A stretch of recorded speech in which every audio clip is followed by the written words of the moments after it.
আশা কর্মীরা ব্যবহার করতে পারছে না। বলুন এই পাশের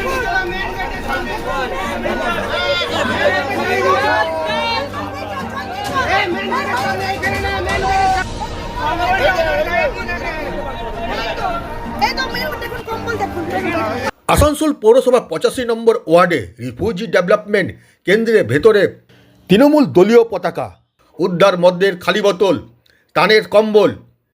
বিক্ষোভে ফেটে পড়ল বিজেপি নেতৃত্ব, লাগিয়ে দেওয়া হলো তালা।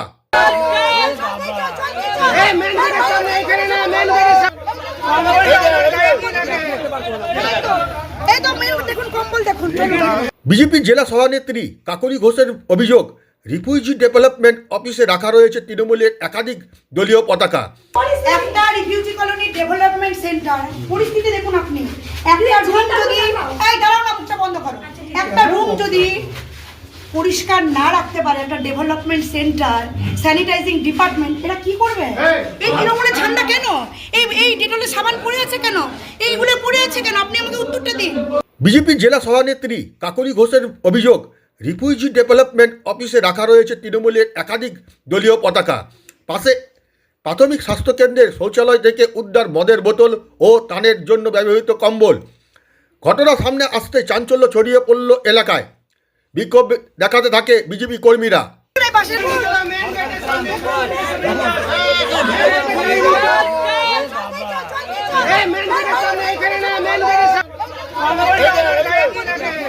আগামীকাল পশ্চিমবঙ্গ দিবস উদযাপনের জন্য সংশ্লিষ্ট এলাকাটি সাফাই করতে গিয়ে এই ঘটনা সামনে আসে বলে জানিয়েছেন বিজেপি জেলা সভানেত্রী কাকলি ঘোষ। দেখুন, আমরা আগামীকাল 20শে জুন পশ্চিমবঙ্গ দিবস পালন করার জন্য এখানে পরিষ্কার করতে এসেছিলাম। তারপর এখান থেকে যখন এখানে যারা আছেন সুপারভাইজারের দায়িত্বে, তাদেরকে বললাম এটা পরিষ্কার করুন।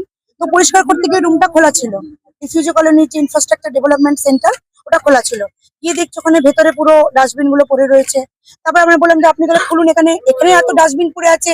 আমাদের বিধায়িকা মাননীয় অগ্নিমিত্রা পাল বারবার বলছেন পরিষ্কার পরিচ্ছন্নতা স্বচ্ছতা অভিযানের উপরে নজর দিতে। তারপরে ভিতরে গিয়ে দেখছি রুমের ভেতরে তৃণমূলের ঝান্ডায় ভর্তি, ওনাদের ডেটলের পুরো বাঞ্চ, ডেটল সাবানের ওখানে পড়ে রয়েছে। এদিকে এসআই যিনি আছেন ওনাকে যখন জিজ্ঞেস করলাম, বললো আমরা এখানে এই ঘরগুলো আমরা দেখি না। তাহলে দেখেন না যখন, তাহলে ওখানে আপনাদের ওই যে স্প্রে করার মেশিন, আপনাদের ডেটল সাবানের এগুলো স্তূপাকার, এগুলো কেন পড়ে আছে? আমরা জিজ্ঞেস করলাম একটা সরকারি জায়গায় তৃণমূলের ঝান্ডা কেন থাকবে? এই করতে করতে আমরা যখন স্বাস্থ্য কেন্দ্রের পেছনটা গেলাম, দেখছি ড্রেনের মধ্যে পুরো বাংলা মদের পুরো বোতলে ভর্তি। আপনারাও দেখেছেন এইটা। শুধু তাই নয়, একদম স্বাস্থ্যকেন্দ্রের পাশেই, মানে 2 পা এগোলে পরেই একটা ওখানে জলের ট্যাঙ্ক রয়েছে, রিজার্ভার রয়েছে। ওই রিজার্ভার পুরো খোলা অবস্থায় রয়েছে। যে কোনো সময় এখানে গরু চড়ে, মোষ চড়ে, ছাগল চড়ে, বাচ্চারা আসে এখানে স্বাস্থ্যকেন্দ্রে দেখাতে। যে কোনো সময় একটা বড় প্রাণহানির ঘটনা ঘটতে পারে। এই দায়িত্ব কে নেবে? কারা নেবে এই দায়িত্ব? আর এই জলটাই আশাকর্মী যারা এখানে স্বাস্থ্যকেন্দ্রে বসে তারা সকলে ব্যবহার করে। আমরা প্রত্যেকে জানি মহিলাদের বেশি করে ইনফেকশনের ভয়টা থাকে। তাহলে এই দায়িত্বগুলো কে নেবে? একটা স্বাস্থ্য কেন্দ্র, সেখানে এরকম একটা জল, খোলা জল। আপনারা লোকের বাড়িতে বাড়িতে গিয়ে আশাকর্মীরা বলছেন বাটিতে জল নেই তো, গ্লাসে জল নেই তো। তাহলে এটা কি ডেঙ্গুর জায়গা না? আপনারা দেখলেন তো পুরো মশায় ভর্তি হয়ে রয়েছে।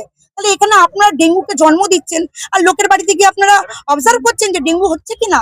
আমরা এইসব করতে গিয়ে দেখলাম বাথরুম, 3টে বাথরুম আছে, সেই বাথরুম গুলো বন্ধ করা অবস্থা, দরজাটা হালকা বন্ধ ছিল। খুলে দেখছি পুরো মদের বোতল, আরো নানান রকম বোতলে পুরো জাম করা।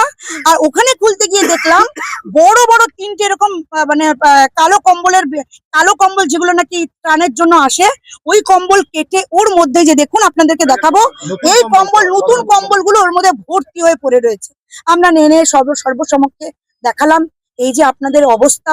কাউন্সিলর এভাবে চালাচ্ছে, এসআই এর মধ্যে যুক্ত এবং সুপারভাইজাররা এর সঙ্গে যুক্ত, এবং যারা নির্মল বন্ধু আছে এই ওয়ার্ডের তারা সকলের সঙ্গে যুক্ত আছে। কেউ কোনো রকম এখানে দেখাশোনা করে না। মানুষকে একটা অন্ধকারে হাতছানির মধ্যে এরা সব প্রতি মুহূর্তে ডাক দিচ্ছে, মৃত্যুর মুখে তারা ফেলার জন্য। আমি চাই এর বিহিত হোক। এর জন্যই আজকে আমরা এখানে জড়ো হয়েছি সকলে। তার আরো অভিযোগ, এইভাবে সরকারি ত্রাণের জিনিস নষ্ট করা ও সরকারি অফিসের ভেতরে তৃণমূলের দলীয় পতাকা উদ্ধারের ঘটনা স্থানীয় কাউন্সিলর যুক্ত থাকতে পারেন। যদিও বিষয়টি নিয়ে স্থানীয় কাউন্সিলর এই বিষয়ে কিছুই বলতে চাননি। আসানসোল থেকে অজয় স্যার প্রতিবেদন, এন নিউজ বাংলা।